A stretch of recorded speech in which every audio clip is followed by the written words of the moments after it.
let's talk mirroring, projection, and how it all fits into relationships. Because I cannot tell you, I mean, I would say it's pretty close to 99% of the time, when somebody tells me that they feel a specific way about their relationship, I know that their partner also is feeling that exact same way about their relationship. And the way that I see this is that, you know, those little like light up boards that kids have where you can stick the pins in, and then, you know, I believe that we are attracted to people who mirror the opposite of whatever we have in constitution energetically. So this could be summed up as like, they say that we actually are attracted to somebody with the polar opposite constitution biologically, because it gives our children an advantage of having the mixing pot of like all of our best attributes from those two opposing compositions or constitutions. So I believe the same is true in relationships, right?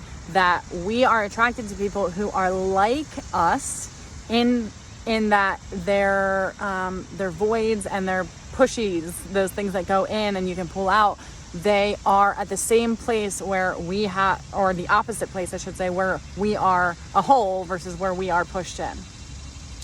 And we're looking basically for somebody else to fill, or to come together to like fill that constitution and make whole energetically, right?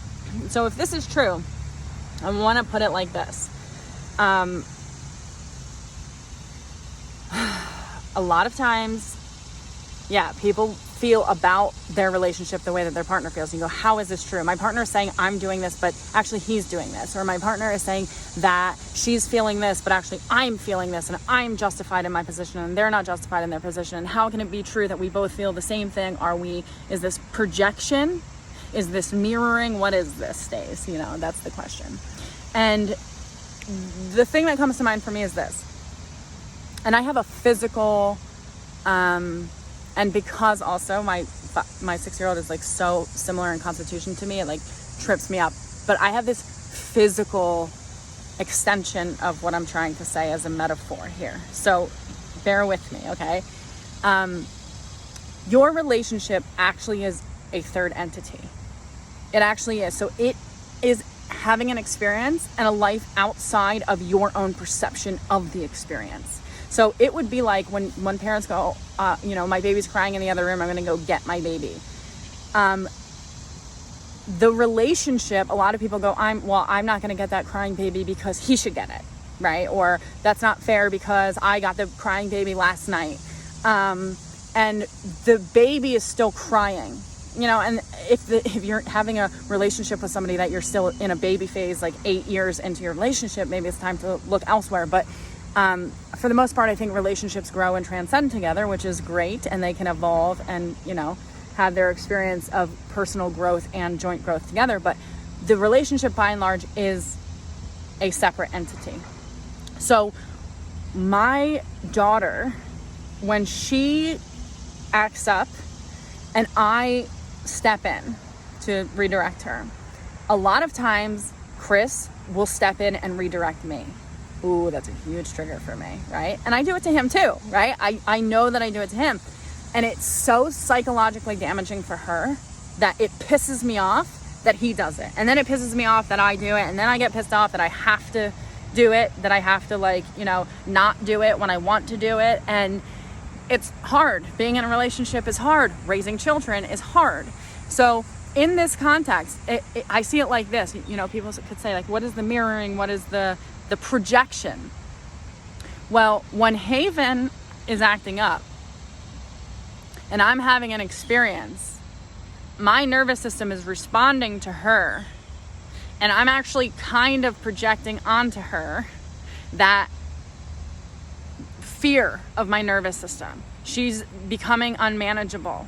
And then I vibrate at I'm unmanageable. And then Chris steps, and I try to manage from that frequency. Not good.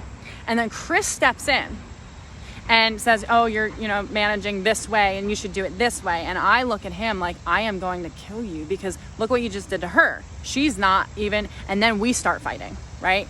And then Haven's just like over there playing with her toys. She don't give a shit. She's like, yeah, that's great. I just got like myself out of this situation because now they're fighting instead of actually dealing with the baby.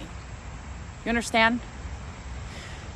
It's in these contexts, it's both mirroring and projection, because what's happening is Haven does something, my nervous system reacts, I start kind of projecting this is becoming unmanageable. Haven feels that projection and looks to Chris, and Chris looks at her and in her mirror and goes, oh, you know, she's experiencing it this way, and I'm gonna default this and look over at Stacy instead of actually dealing with and it is like, it's a triangulation effect, but instead of actually dealing with getting on the ground, quote unquote, dealing with the baby because it needs to be dealt with, what we do is we take those projections and then, because we don't want to psychologically damage her, turn them on each other. And in that way, poor little her is over there going, one, she's learning how to, that the way to get out of something is to create chaos in other people. Terrible lesson. But it's also ultimately like she doesn't know who to look to as her mirror and as the projector. So in these dynamics, it is always important to go, okay, actually, if I'm feeling this way about my relationship, that is the projection I am projecting onto my baby. And my baby might cry and it might say like, you know, I need something from you that you don't want to give it, and you're kind of exhausted and you don't really want to get up at night, and it's easy to defer to somebody else and be like, get up and do the thing for the baby.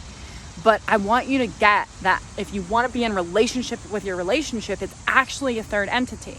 And a lot of times we think, oh, it's just me and him in the room, or me and her in the room, or, you know, me and him, whatever. And it's not. There's always a baby in the room. And I have this physical manifestation where I can go, oh, interesting. The way that we actually defer focusing on the good nature or the just nature of the what isness of the baby is we start then looking to each other to bicker about what's going on with the baby instead of actually catering to the baby. Does this make sense? Because, you know, some people say, I don't really understand the mirroring concept, but it's no different than the reticular activating system, paying attention to everything that you see that you are now attracted to. So if you are looking to get a new car, you're going to see that new car everywhere. That's just the nature of the law of the universe. So, and that is your mirror. But what you project onto the mirror is really important. And what I said to my client the other day is, I want you to actually recognize that, you know, it's his reflection in the mirror, your reflection in the mirror, but I want you to see that the mirror is there.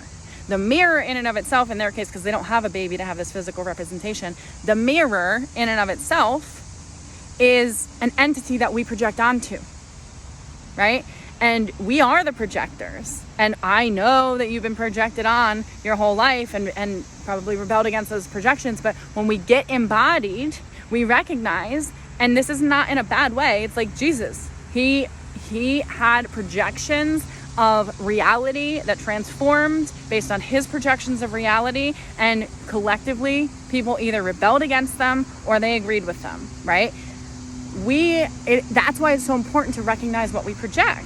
But in the context of your relationship, recognize that if you're feeling a certain way about your relationship, you're very likely projecting that feeling onto your relationship, and it's very likely that your partner is going to feel that projection onto the relationship, and then they're going to mirror that projection.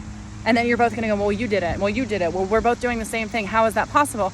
And it's possible because it's, you know, mirroring and projection in some instances, I mean, they're the exact same thing. When you mirror to a child a smile and they smile back at you, you're probably projecting onto them, I see you in there, I love you, right? And they're probably projecting back to you, oh my God, you see me and you love me. But if you smile and you're like, oh, I think that you're like actually an ugly, disgusting little baby, what do you think they feel, right? In their mirror. You are their mirror. So it's kind of all entangled in the matrix, but look at your relationship for the baby that it is, so that you can actually attend to the baby instead of continue to bypass the baby going, well, I took care of it last night, you should be taking care of it, blah, blah, blah, blah, blah. You got to raise the baby by actually letting the baby be what it is, have what it needs, and being the first, if necessary, to tend to the baby in a way that you would tend to a baby rather than try to deal with an adult. Okay, bye. Have a great day.